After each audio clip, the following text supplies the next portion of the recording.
And I'm going to start with this here tweet from none other than Cenk Uygur of the Young Turks. Cenk tweeted, I was watching a random Ben Shapiro clip because of a segment we're going to do today. It's amazing and hilarious how panicked they are that they're losing the culture war. It's true. They are losing. LOL. I'd like to point out, I'm not going to get too deep in on this one, but I'm going to explain to you what matters to me in terms of the culture war. Now, first I'll say, I don't know that they, if it's referring to conservatives, are losing.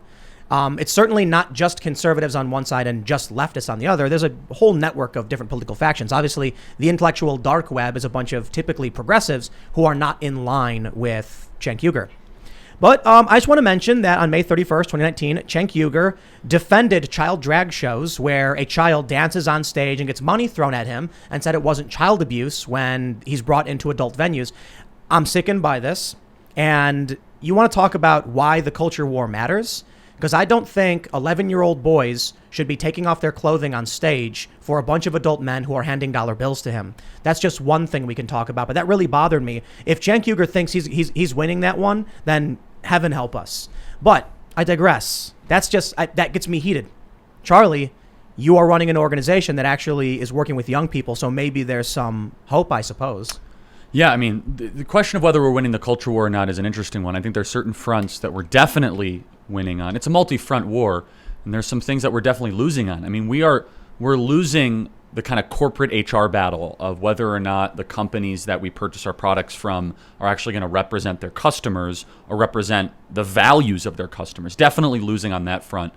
And until it actually hits the long-term bottom line of some of these companies, that's not going to change.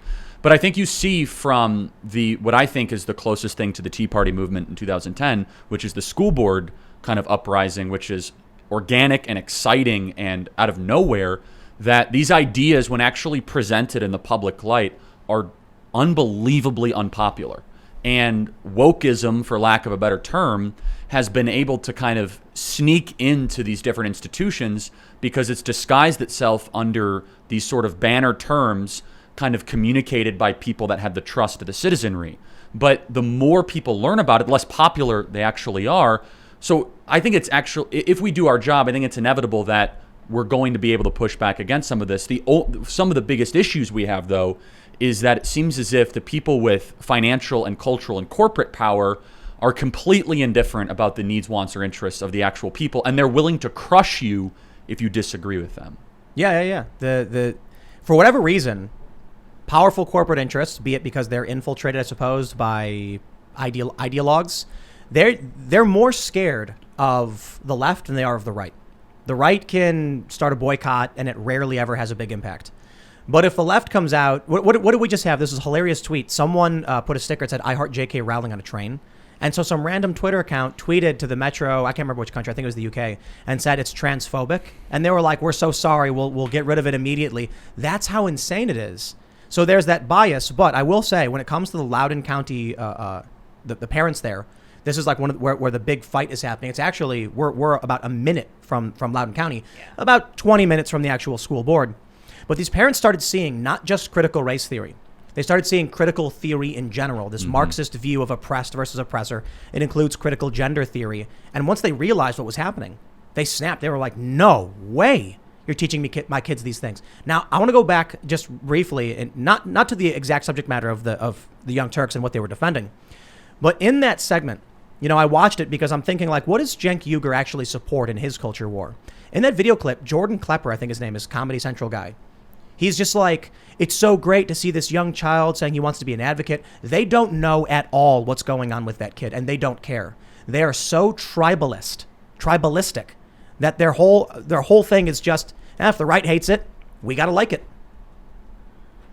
I suppose that's where we're at, huh? That was why I brought up earlier that I think that anyone that wants someone to lose this culture war is missing the point. I think that and you were saying, well, hey, this child abuse, how can you gotta make them lose? And I was like, thing is before the show you mentioned. Yeah, before the show, if we can make them not do child abuse anymore, then they actually win. They might. It's not. We're not trying to destroy people and make them lose. We want everyone to win by changing these bizarre behaviors and like kind of create a better society. I think so that everybody wins. Yeah, and the bottom line of all of this is the death of objectivity, right? So basically the Cenk worldview, which is nihilistic in nature, is that, well, who's to say that that's a bad thing? It might be somebody's truth that it's a good thing that the child can dance. It all comes back down, and that's that if you really go down to its most basic argument is, can we as human beings use reason and our faculty and our consciousness to come to some agreed upon terms of what is good, what is bad, what is evil, and what is true? And this used to be basically a non-negotiable tenet of Western society, which is that we're going to agree that there is a moral law governing us as human beings. I would go as far to say that we agreed that there was a transcendent order. And almost every single one of these initiatives tries to change the paradigm completely of how the citizenry or the population views that. And so, in its essence, it's deconstructionist, to say the least. Do you, we mentioned that you guys, I don't know what the right word is, but you communicate with younger people, high school students. Well, they're going to grade school, man. They're going younger. Yeah. They're going to babies. They're going to nurseries and younger. I mean, and this is all part of a broader project of trying to almost push nihilism with evangelistic fervor. And there's an exciting part of this for us because for the first time in a long time, we're no longer really having these like robust discussions on corporate tax rates. Like that's really boring, actually. We're now actually arguing very basic human philosophy, which is, do you think there is meaning to your existence? And if so, do you want to create an order or a civil framework to reflect that meaning? That is the true collision point we're seeing. You know, when I perhaps it's very, I don't know what the right word is, hyperbolic, or it's a straw man to look at Cenk Uygur's, one of the worst things he's defended. But I genuinely think that's an important point to bring up when he's talking about why they're winning the culture war, why these are some of the things that they're actively defending. But I will point out, look, I don't consider myself a conservative, but when I look at the right, we mentioned this briefly before the show. Steve King was his name, right? The rep. Yeah. He tweeted something about white nationalism. He said something like, "Why was it a bad thing?" And then what happens? He gets primaried. He gets kicked off all his committees. They're like, Republicans are like, "We're not having it." Then he gets primaried. Someone runs against him and like, "Now we're not having it." Now he's out. Now the Republicans have no problem, in fact, to a fault, going after their own because of ideological purity. We talk about the left and the circular firing squad, but I mean, look at the Republicans going after Marjorie Taylor Greene. There's pros and there's cons there. I can look to Republicans and be like, see, look, when that guy said a racism, they said goodbye. But when Ilhan Omar comes out and says whatever, they defend it. When you get something that is clearly objectionable to regular parents, they come out and defend it and call these parents right-wingers. They try to dox them. They call them alt-right, whatever. This is regular mom, man. It's a regular mom who lives in the D.C. area who's upset about what's happening. Yeah, I mean, there's this big difference between the kind of moral universes that the left and right inhabit. And the left is much less about principle and much more about the ends that they think are ultimately moral. And I don't necessarily think it's nihilism, but I think it is ultimately defined by this kind of like, anti-racism, anti-discrimination ethic, that's the only that's basically the only real good. Anti-discrimination? In a certain context, right? I won't say that the left is purely anti-discriminatory. They have fat blind spots. I mean, their ideology is literally pro-discrimination. But anti-discrimination in that they're like, hey, let this 6-year-old dance. Doesn't matter that he's 6. Don't discriminate. Sort of equity and liberationist, I guess. Right. They don't discriminate based on a lot of things. That's the true point, actually. Right, yeah. and so that ends up like being this totalizing moral code, and it's so totalizing that it justifies basically tolerating any sort of bad behavior from the people advocating for it, right? Because it's like this. We are ruthlessly pragmatic in service of this goal that we think is completely the single most important thing in the world. So even if the people we rely on to push it, our activists or whatever are behaving corruptly, doesn't matter. Who cares? This I got freaked out by a meme on Facebook. Somebody posted this like image, and it was like, they said, I can't remember exactly what it was. It was about Derek Chauvin going to prison. And I was thinking about the idea of Derek Chauvin going to prison. They said something related to the hard work and the press. I remember now. They said if it wasn't for that little girl, that young woman who filmed that, Chauvin would have gotten away with it. And I thought about that, and I responded with, don't forget the violence and the terror. If it wasn't for Antifa and Black Lives Matter, Chauvin may have actually gotten away with it. It was only because of the violence and the extreme pressure and the men with machine guns forced to come and defend the jurors were scared enough to say we're going to convict. These people liked that idea. You know, I said something to that effect. I get a like on it. They're like, that's right. If it wasn't for the activists and the people who went out and smashed those windows, they may have let Chauvin go. You got to think about what that means. All of the innocent people that were suffering because the left was angry about one man and the action he took. And it was an egregious action, regardless, like whatever ends up happening, the guy got convicted. So we can say, look, we don't like that people died. But that meant the mentality of these people is it is better that 5 million innocent people suffer than one guilty person escape. It's the opposite of Blackstone. It's Otto von Bismarck. That's what he said. It was better that 10 innocent people suffer than one guilty person goes free. It was originally Blackstone, but for sure. Yeah. It's the opposite. Blackstone is the good one. Yeah, we believe in freedom. He was the one that basically created the common law tradition that our founders embraced. Benjamin Franklin repeated it differently, but you're exactly right. And I mean, that was the most public hostage situation in American history, which was basically the activists were like, we're going to take all decent society hostage if you don't give us the verdict we want. And you can say what you want about Derek Chauvin. He did not get a fair trial. He just didn't. That one of the jurors was absolutely compromised. If you go to a BLM Incorporated rally and you lie on your jury application form, same thing happened to Roger Stone. I don't care if you're a far left-wing socialist.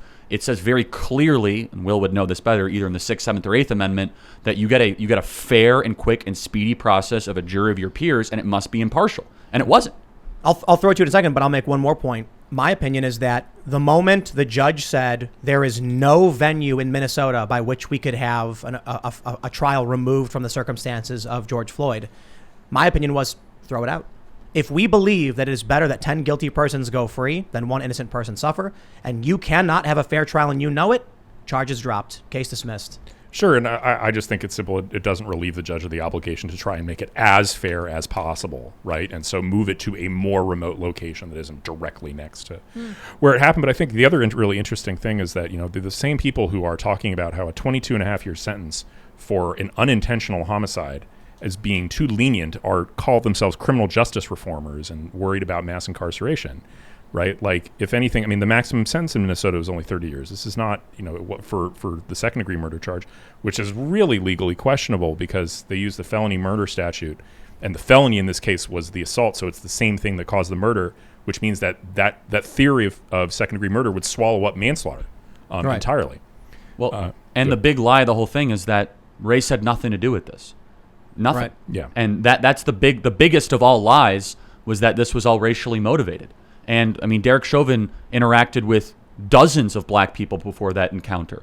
And it was George Floyd that was trading counterfeit bills. It was George Floyd that was acting very out of normal behavior and asked to be on the ground. I'm not Derek Chauvin's defense attorney. What I am, though, is trying to dispel this overarching narrative that dominated us, that Derek Chauvin was like the reincarnation of Nathan Bedford Forrest, which there's no evidence to show that. In fact, Keith Ellison came out and said, we have no evidence this is a hate crime.